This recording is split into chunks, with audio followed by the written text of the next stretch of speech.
The streets of Raval were silent, empty, and cold. A chill ran through the cobblestones, carrying whispers of a dark presence. From the shadows, Amir Ravaliston and Zikarab emerged, two small rats, clever and cautious, slinking through the alleys with a sense of purpose. The streets grew darker. A child appeared, walking alone, clutching a small doll tightly. The doll swayed lifelessly in the child's hand, its silence speaking of something far worse. A shadow crept along the walls, stretching and twisting unnaturally. Long, crooked fingers ran across cracked bricks. She had arrived. Donna Enriqueta, the witch of Raval, emerged from the darkness, her hair wild, her eyes glowing with an unholy fire. Her presence swallowed the very light around her. The child vanished. The streets fell into a deeper silence. Amir and Zika watched, hidden. They knew where the witch had taken the child, to her house, the cursed place that stood under the gaze of the full moon. Inside, the air was heavy, thick with the darkness that pressed against the walls. Amir and Zika crept carefully through the shadows, their hearts pounding. Suddenly, a strange glow flickered from the ground. A symbol appeared, ancient and alive, shimmering and pulsing like a heartbeat. The moon's light poured through a cracked window, cutting through the gloom.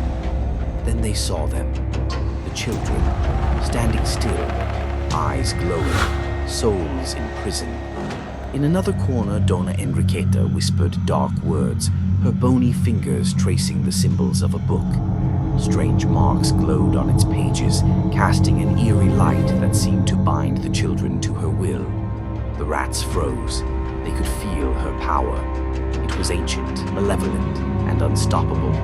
A sound, a shadow, claws scraping on wood. Amir and Zika turned, breathless as the darkness moved. The witch's presence loomed closer. "I know you are here," her voice whispered through the room, a sound like brittle bones cracking. Fear gripped Amir and Zika. They ran. A window, a leap. And then they were outside, the cold air slapping their faces as they escaped into the night. Behind them, Donna Enriqueta laughed, her voice carrying across the empty streets. "You cannot stop me. The curse will never end." Amir and Zika stopped to catch their breath. They whispered hurriedly to each other. "We have to stop her," Amir said. "But how?" Zika replied, his voice trembling. They looked back at the witch's house, its shadow still looming, its darkness spilling into the streets. The wind howled through the alleys, as if carrying the cries of the children. In the distance, Donna Enriqueta stood, her form dark against the pale moon. Her eyes burned like embers, and the curse of Raval lingered. The streets grew silent once more, and so the legend continued. The witch of Raval was still there, watching, waiting,